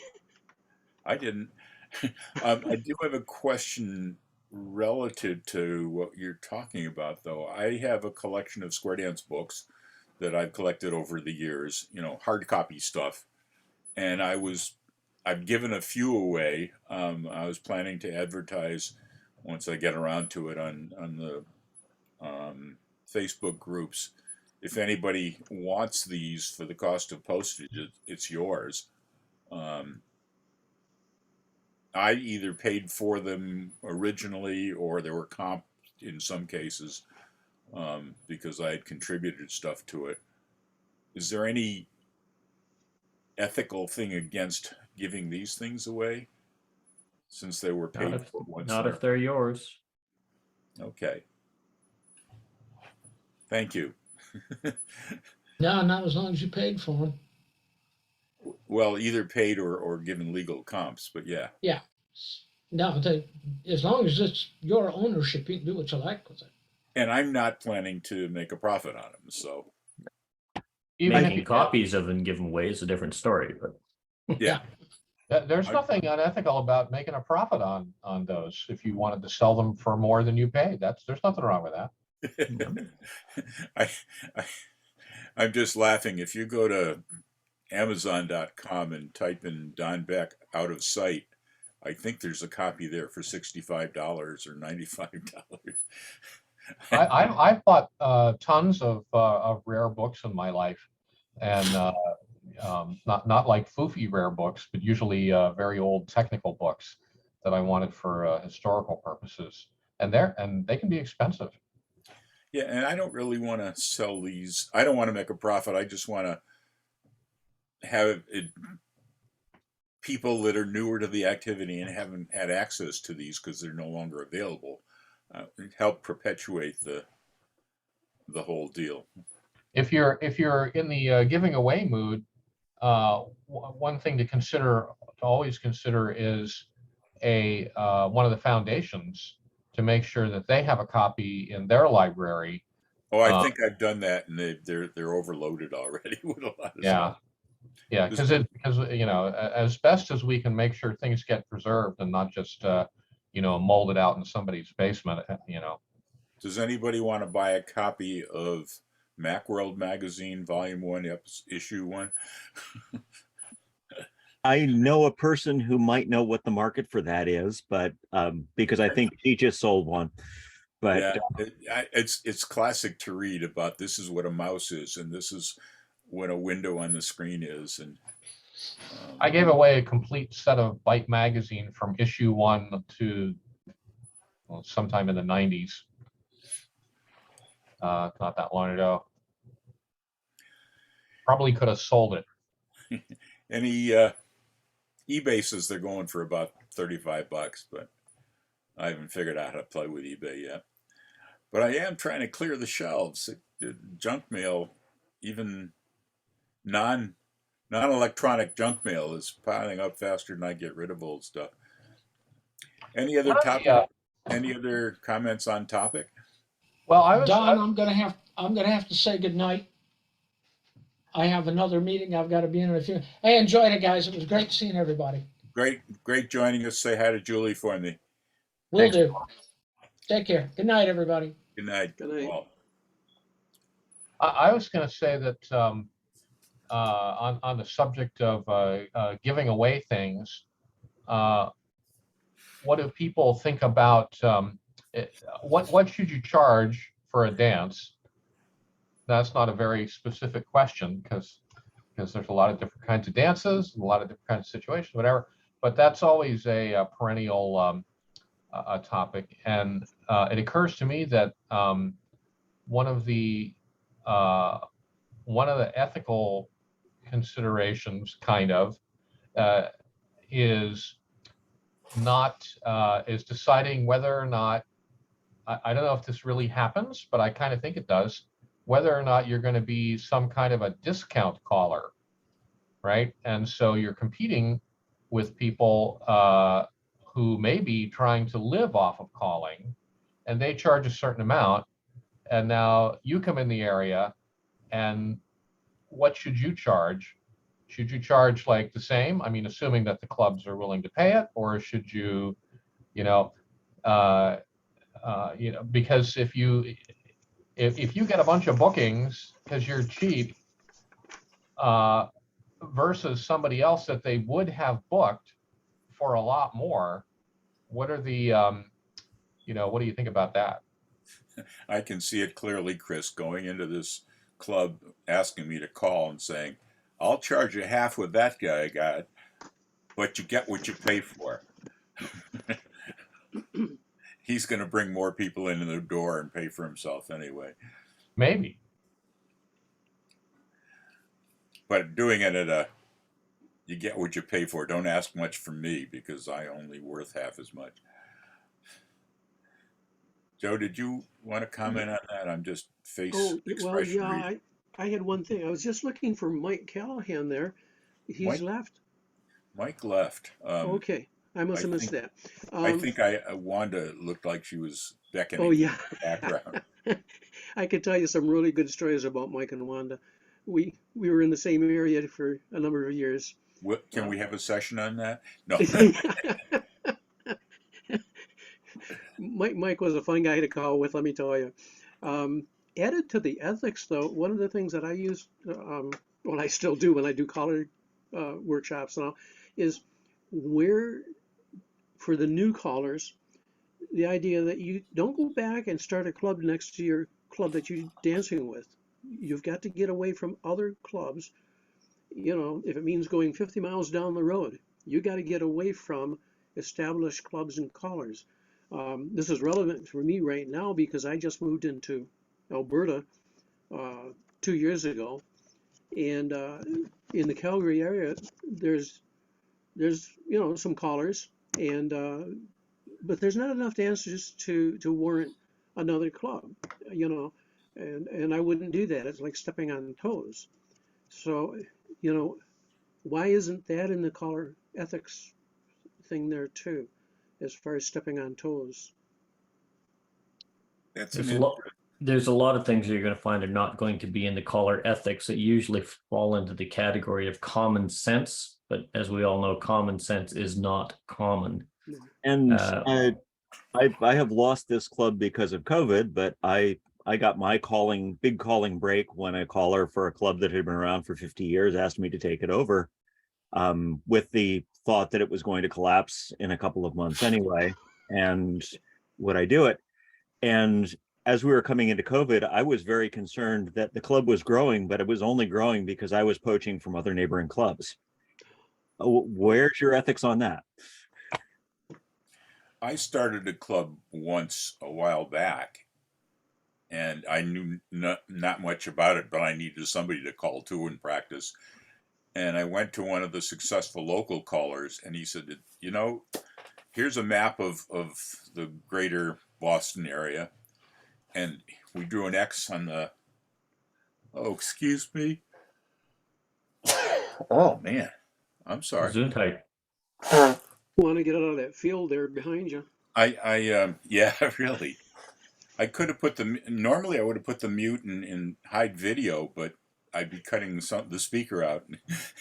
Anyway, he took a map and he said, there's a club here, and there's a club here, and there's a club here. And look, there's a big space right in the middle of that doesn't have a club. Why don't you form a club there? And that worked at the time. We had, I remember setting up chairs. We advertised locally and setting up some chairs around the outside, talking to the janitor or the custodian before the dance. And he said, how many people are you expecting? And I said, I haven't got the foggiest idea. And we had 10 or 12 squares. It was an area that needed this. And the club lasted a bunch of years, eventually went away. Well, of course, now the whole world is different, and we don't need new clubs. We need new beginner clubs. We need new people, which is a totally different thing. Well, and that was no angels, no nothing. That was just all first-time people. Oh, really? Oh, you like 10 squares of newbies? Yeah. Cool. Yeah. It was amazing. This was in Sudbury, Chris. Right. But if you wanted to set that up next to some other club that wasn't offering a class, but they were just doing plus dances or something. So Dan, it really depends on what your definition of poaching is. If you're wandering over to those other clubs and secretly talking to the dancers behind the other callers back saying, hey, come over to my club, maybe that's a little unethical. But if the other dancers are just showing up at your dance, enjoying your dance, and then deciding to come to you on a regular basis, that's not poaching. That's just, you're doing your job, you're entertaining the dancers, and they're appreciating you by coming and dancing to you. That's certainly what I think, but that's definitely along the continuum of setting up next to another caller. Yeah. Right. That same club that I started back then, we had a couple of interesting things like that. At the end of the year, when we said, well, we're forming a club and hopefully you guys will join, or maybe this was the second year, and we're hoping the class members will join the club. And one elderly woman came up to me and said, we really can't join your club because we started dancing because some good friends of ours talked us into going. And the night that their club was meeting, we were busy. So we came to your club for lessons instead. And then our second night freed up. And so we've been going to both clubs lessons. And I'm thinking to myself, thank God you guys needed both lessons. And so we feel an obligation to join our friend's club. And I said, there's no reason you can't belong to two clubs. And she said, oh, that's a good idea. And they joined our club. And they turned out to be really good dancers because they danced a lot. So that was one instance. And there was another. Maybe I'll think of it later. Sorry about that. I'll give you an ethical conundrum that I had back when I was younger. I was essentially filling in for a caller because he was in the process of passing away. He ended up dying in the hospital, and I ended up filling in for his club. and it happened to be an advanced teach. And he was running an advanced teach at the same time another one of the local callers was running an advanced teach. And all of the dancers from both clubs were actually supporting each other night so that they could essentially get 2 teaches in the same week. And so both clubs were taking advantage of the fact that we ended up with 8 squares of dancers at each night. And it was wonderful. We thought it was great. We had a bunch of dancers and it was fun and it was wonderful. Once the teach was over and we were just dancing A2, the club executive had come up to me and asked me, well, they had mentioned to me that there were a few dancers out on the floor who they felt couldn't handle the level. They were a little behind. And I said, well, what do you think we should do about this? And they said, well, what we think you should do is we think you should call a little bit harder, and then those dancers will get discouraged and they won't come back. And I said, are you sure that's what you want to do? And they said, yes. So I said, okay. So I got up and I called a little bit harder. And funny enough, the dancers who they thought were having problems and would get discouraged, actually they got better. And a bunch of the other dancers got angry because I started calling harder and they left. And so the dancers that they didn't want leaving ended up leaving. And the ones that they wanted to leave actually got better and were able to dance a little better. So it was kind of a ridiculous scenario. But then, of course, the club decided to blame me for calling harder. And big surprise, at the end of that season, they were shocked to find out that I decided not to call for them anymore. Because I just couldn't deal with that level of politics and the fact that they would put me into that position. And unfortunately, I was young and I said, okay, well, I'm the hired caller. I have to do what they tell me to do. And so that's what I did. And I didn't say to them, this is really a dumb idea. You shouldn't have done that. I know better now, but unfortunately, those are lessons you learn as you grow up. But yeah, it was a little bit of a problem from a ethics standpoint. And of course, I didn't have any problems calling harder because that's what I'm known for. The nice part about this was that I was filling in for another caller at his club, and so I was presenting myself as though I were him. So I was calling a lot friendlier dance than I normally do. And so the dancers really enjoyed that. But when they asked me to call a little harder, I was more than willing to get up and do something a little more difficult. So yeah, it was kind of a weird scenario. And then at the end of the day, that was an advanced club that all of a sudden just lost their caller, and there was no one else to fill in. So I guess this was an ethical situation too. A club come to me once, and they had a caller they've had for many years and well established and doing a good job with them. And they came to me and said, we want you to be our caller. And I said, but you've got a caller. And I don't want to conflict with him or push him out or anything like that. And they finally said, look, we're getting rid of him. There are certain things we don't like about him, and we have to get rid of him. And we will be getting a new caller. We'd like you to be it. And my thought was, well, in that case, I'd love to do it.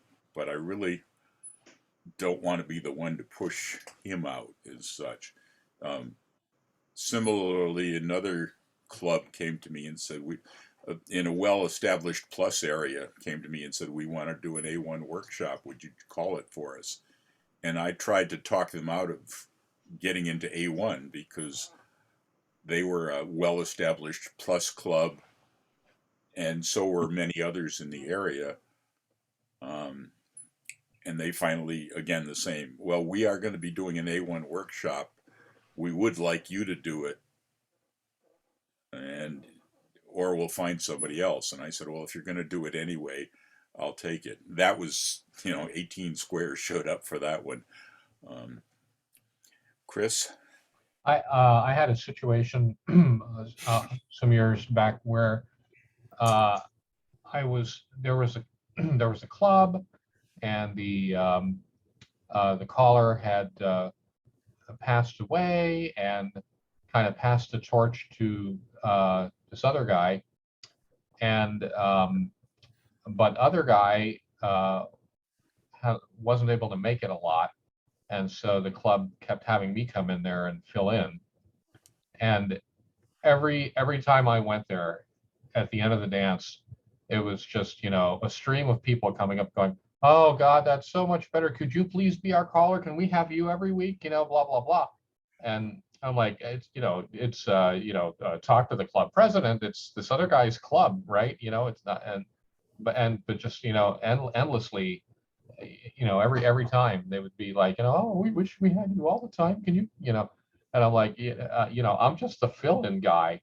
If you want to make a change like that, it's, you gotta you gotta talk to your officers and whatever, because this you've got this other guy, and what do you think I'm going to come in here and just say, yeah, I'll be the guy?" And no, I don't think so. No. In my case, Chris, that first situation, it was the officers that came to me, but and I'm looking at the faces that are still with us. Two of you guys learned from that other guy. Get you any idea what I'm talking about?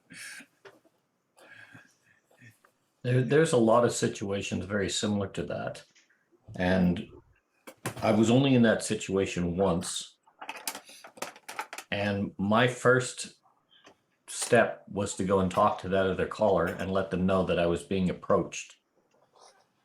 It is the most awkward feeling. You're approached by another club to do something where there's a caller that's been established in that area. And in this case, he had been the club caller for almost 11 years before I had even moved into town. I moved into town a year later. I was asked by the club if I would be their club caller. And it was a terrible situation. And my first step was to go to that caller. And after talking with it, I said no to the club. Even though it was a lot more money than I was making anywhere else, I said no to the club because it was just completely disrespectful. They had never mentioned anything to him. He never told him they were unhappy with his calling, never told him anything along that line, or to step up his game. He thought he was giving them what they wanted, and they were always very polite and very direct with him, but they never told him that they weren't happy with his calling. That's interesting. I never thought to do that, and if I thought about it now, I still probably wouldn't, because it wasn't that they were unhappy with his calling, but some of his personal behavior. So yeah, it's a different scenario. Yeah. But it's like most things. It's a judgment call that people have to make. And I've always found it best to find out as much information about the surrounds of a decision or the surrounds of the reason before making the decision on the reason. Yeah, there was another scenario here. So here in Vancouver, there isn't a lot of summer dancing that goes along here, because in the summertime, when it's nice and hot, a lot of the halls aren't air conditioned, and a lot of the people are out doing outdoor kind of activities. So nobody really wants to do any square dancing. However, they had a program that was specifically set up for summer dancing, which was meant to appease the brand new mainstream dancers who had just finished their mainstream, and keep them dancing mainstream throughout the summer so they wouldn't forget.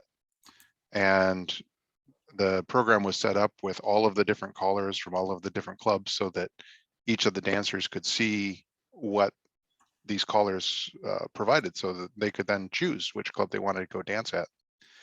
It's a wonderful program, but it was meant to be a mainstream program.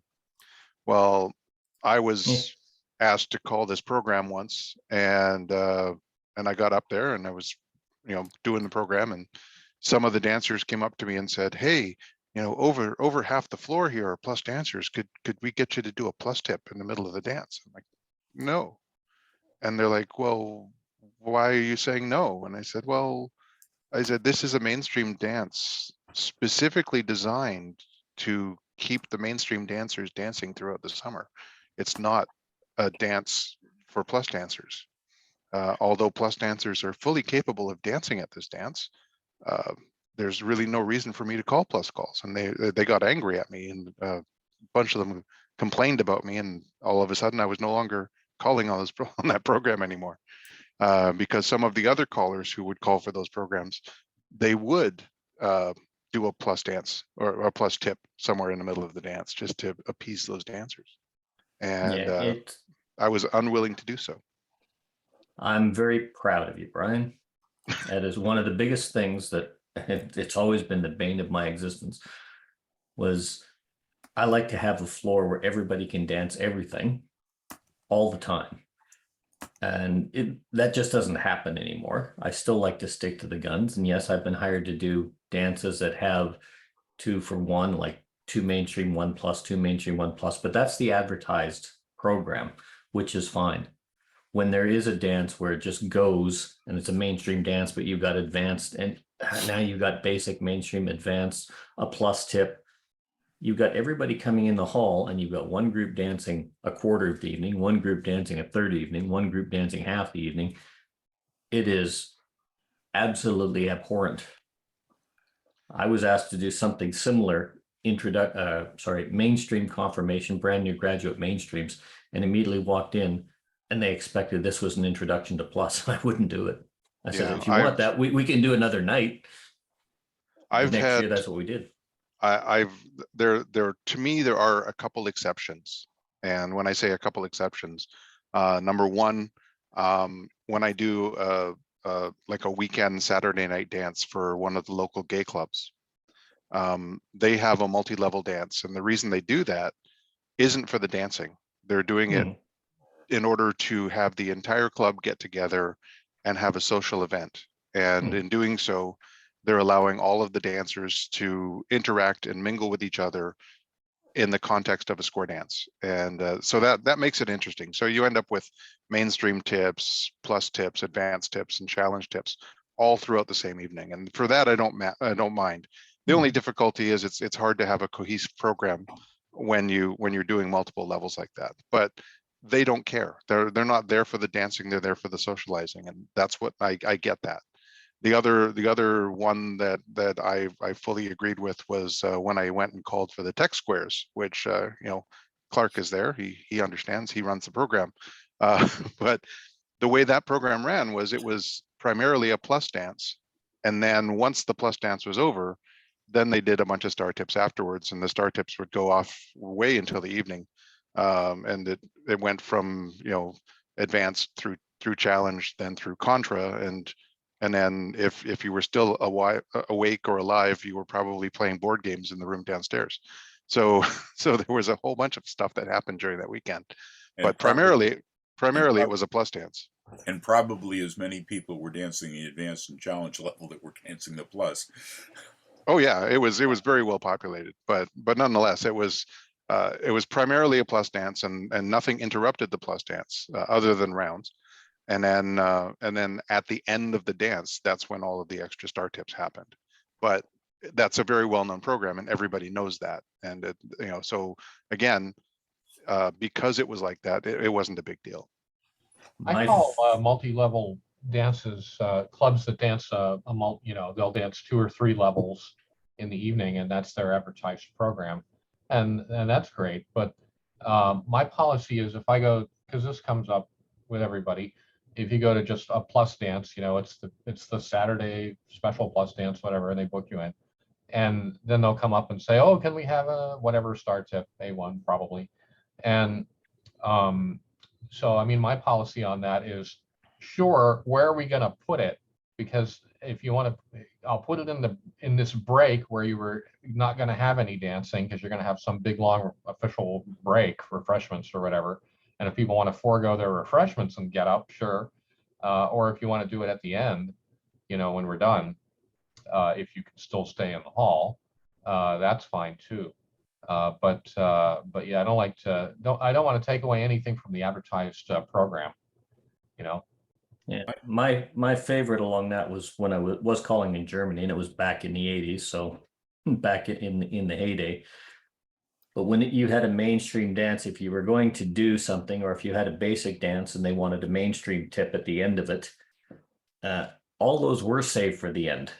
And it was one dance I was calling. It was a mainstream dance, or sorry, it was a basic dance, but there was some mainstream dancers and some +1 dancers, and I didn't call +1 at the time, but they wanted that. But I did a mainstream dance afterwards, and all of the basic dancers come, oh, do we get to dance some more? And they kept coming back. And I always had this running thing, which I had to cease after a while. I says, well, you've hired me for the evening, you know, I'll quit when you want to quit. And sometimes those would go till 2 in the morning. So I stopped doing that, but that was all right.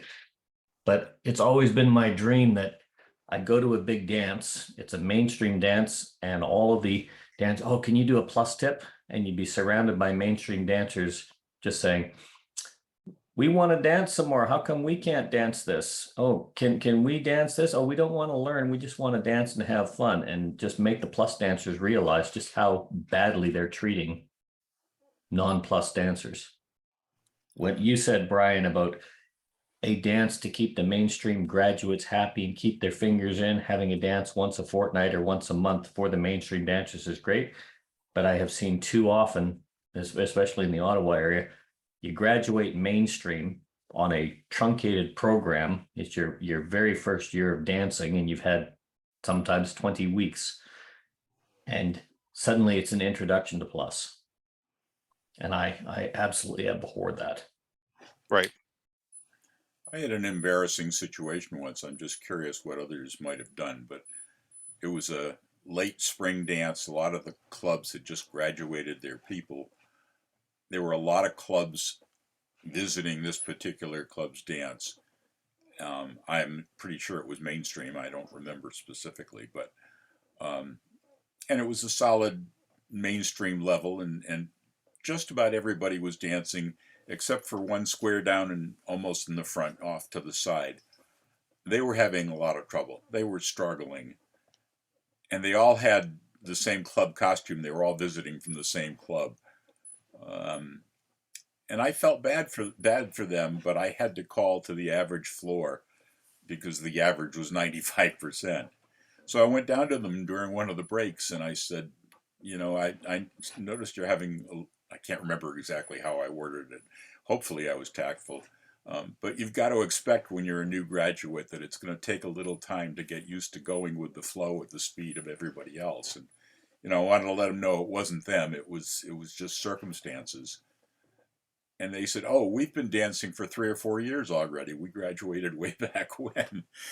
I found out later that no matter where I went, when there were members from this club visiting, they couldn't dance. They enjoyed doing what they did and they were still having fun.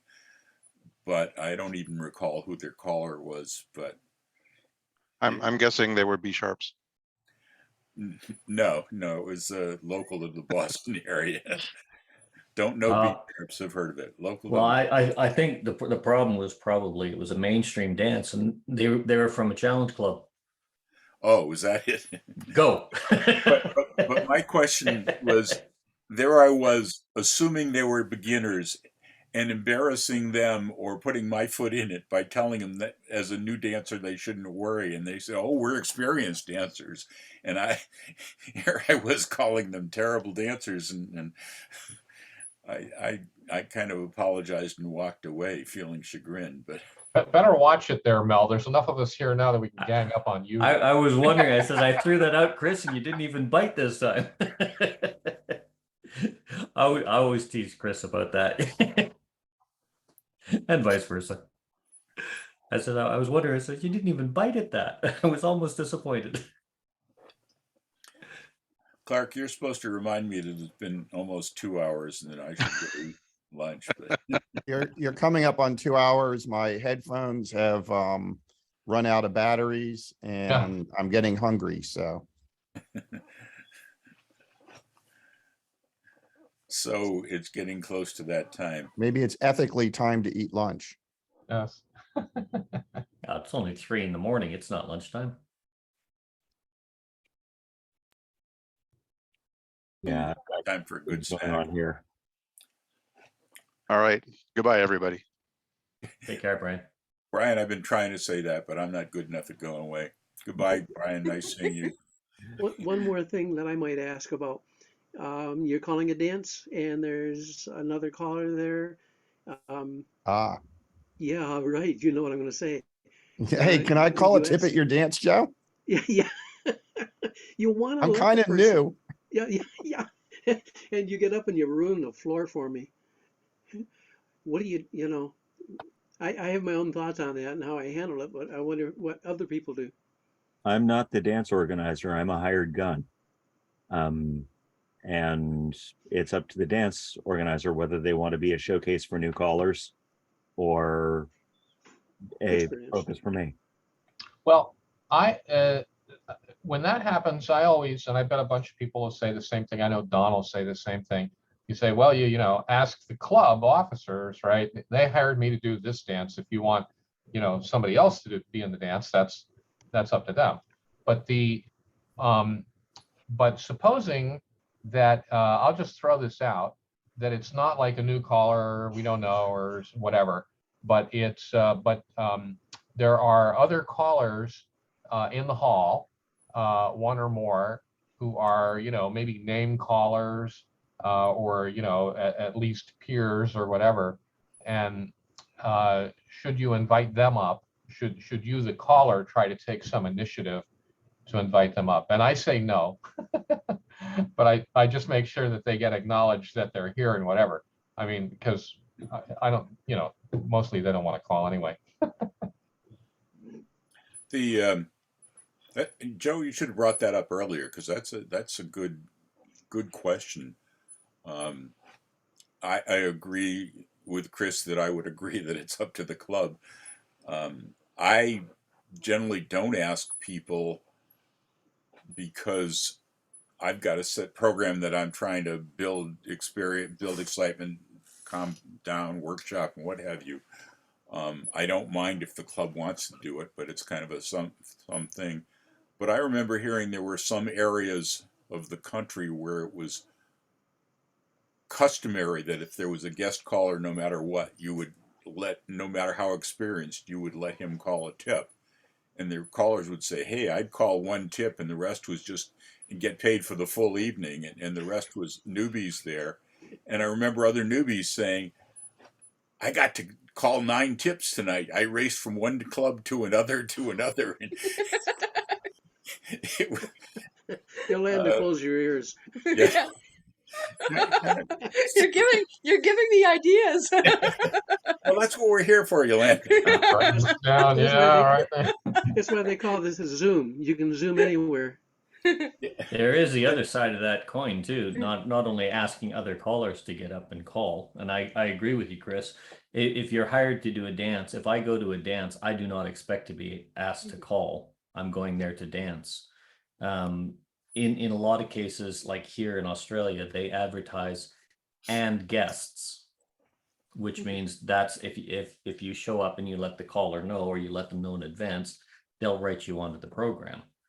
But they're almost always advertised that way. But the other side of that coin is you show up at a dance and, oh, I don't know, let's say Don Beck and Clark and Tony and Joe all show up at the dance, and, you know, Dan say, oh, I'll get them to call. At the end of the dance, that executive could very easily come up to you and say, well, you only called 5% of the dance. Here's 5% of your costing, and we'll give it to the other callers.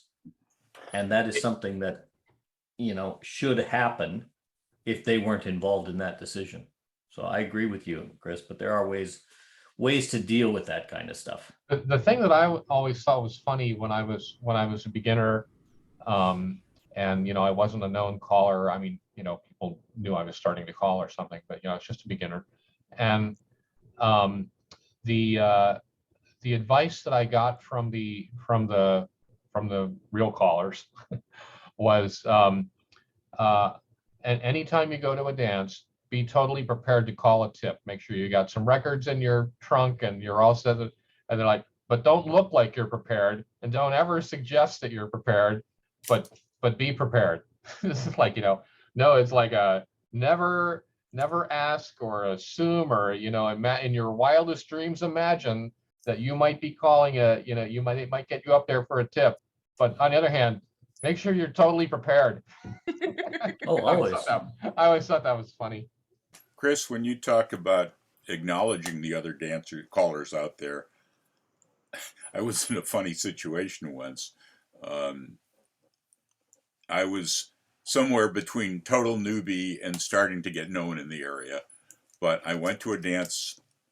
Well, background, it was shortly after my divorce, and I had been going out dancing an awful lot. It was keeping my sanity, and with a variety of different dance partners. And I was at a dance, and a big dance, and they were during the break acknowledging other dance callers there, and not expecting them to call, and I wasn't expecting to call, but acknowledged me. And we also have Don Beck and his lovely wife Judy, and, and this poor woman I was with wasn't Judy, and only a few people knew this. She rolled with the punches. I just sort of, yeah. But I did go up to them afterwards and say, by the way, Judy and I are not together, and this other woman was just dancing with me.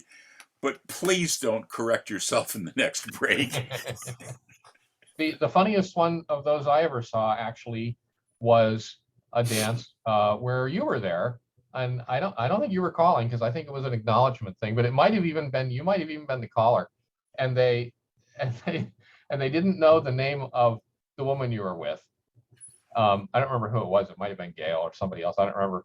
But they were like, and here's Don Beck and his wife Donna. The female Donna. So there was a Donna that I went to some dances with during my 9 years between wives. Oh yeah, but this wasn't Donna. The people that should be embarrassed are the ones that made the announcements. They don't know any better. It was pretty funny. But I just, felt sorry for the woman I was with at the time. Well, as I was trying to say about 6 minutes ago, lunchtime, guys. See you next week. Thanks for coming, as usual. I'll see some of you in about 6 hours. SSD, social square dance callers, SSC. Yeah, never mind. See ya. Bye, y'all. Bye-bye. Take care.